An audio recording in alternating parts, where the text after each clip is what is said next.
Hi, welcome back to our Sproutable Parent Q&A. This week we have a question from a parent who wants to know what to do when their toddler hits.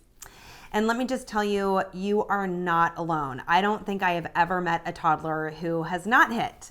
So just to normalize that, I know it can feel really overwhelming. It can feel relentless. It can also feel really triggering because often they're hitting you and it can come out of nowhere. It can be really jarring. Our brain immediately freezes sometimes as well. And so just know that you really are not alone and we're here to help.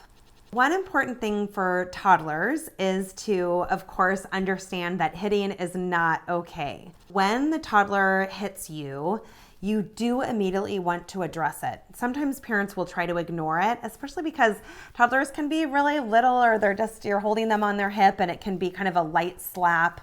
And it feels a little small at first, and so we just ignore it. But what happens is that behavior will only get bigger and more aggressive, and it will happen more often because they're either trying to get your attention or because they just haven't learned that that behavior is not okay. So it is really important to address it right off the bat. When they hit you, let them know what to do instead. Pause right away and say, oh, we can only use gentle hands. Show me gentle hands, and give them that chance right in that moment to have a redo. So have them practice really rubbing your arm gently or rubbing your cheek gently. If in that moment they just continue to hit you, you're still so close to them that then they keep hitting you, this is a chance for you to just pause and reset. This is the indication that they really are flooded and they need to have that break. And so take them to the same place. We call this a positive timeout space. You can also call it a feel better spot or a calm down space, but that same place where they can associate, okay, I'm gonna reset, I'm gonna regather, get my brain reintegrated, get my body calm, feel safe so that I can go practice again and have that redo.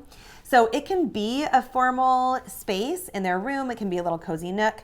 For a younger toddler, especially for the 2s and the 1.5s, just going with them and sitting with them in a cozy spot on a comfortable couch or on a chair, or maybe their association with the nursing chair in their room can be really helpful. Just make sure it's the same place. If you're out at the park or you're out in public space, obviously you can just go off to the side and just really intentionally sit down with them. But when you're at home, go to that same spot every single time. It's a really nice way for them to associate. This is a safe split space. I can calm down here, and for them to grow into it when they get into those preschool years. Sometimes the hitting happens with a pet or with a sibling.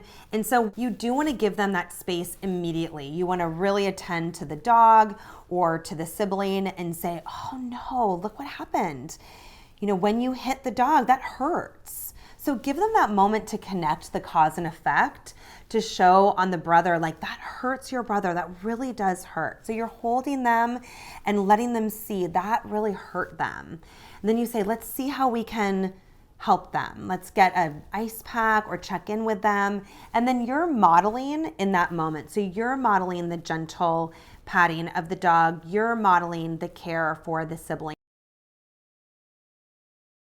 In that moment, if your toddler is still connected and really engaged, allow them to stay in that space, and then turn them and say, let's practice again. Let's try again using gentle hands, and set up that scenario again. It's almost like going back to the scene of the crime and saying, okay, where were we right before the hitting happened, and giving that next thing to do.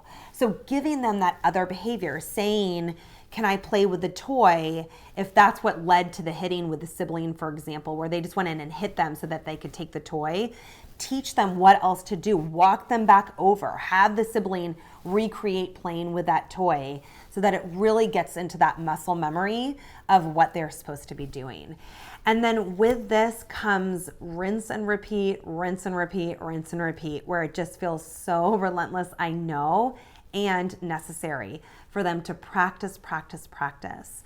So really allow yourself to take the time for training, use role play, use stuffies, use characters to practice and show being gentle with each other, Add it to your family meeting agenda item that we are practicing being gentle, and address it every single time. So while we're on the subject, biting and pulling hair also fall under this umbrella as well. So same techniques apply in terms of having the redo, in terms of having the reset, the practice, the taking time for training. But one additional tip that I want to give around biting is that there is an urge for kids, especially in toddlers, to bite. And so when we stop them immediately, they still have that urge. So you want to also give them an ice pack or a teething ring. I like to keep a few of them on hand in the freezer, or grab a washcloth or even a pillow or a chew toy, anything that you can give them, and you want to tell them you can bite this, not people, right? This is what you can bite. And then just know with biters, again, I know it can feel embarrassing or just triggering for us, but all kids bite. You are not alone. It's okay.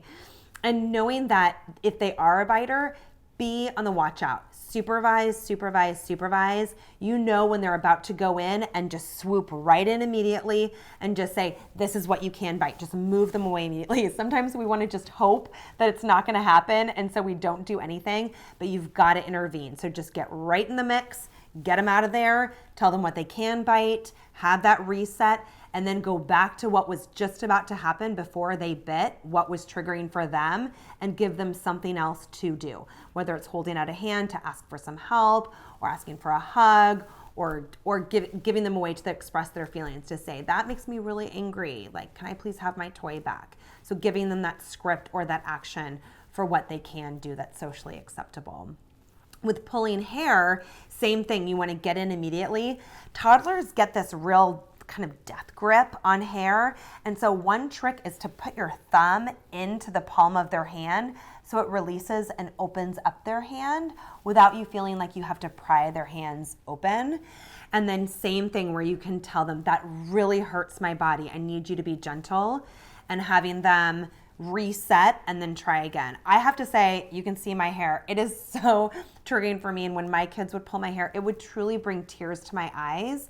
And it would really get me off kilter and off centered. And so I needed to have some time, especially for myself, to regather and reintegrate so that I could come back and be more calm when we practiced. So allow yourself to have that time too.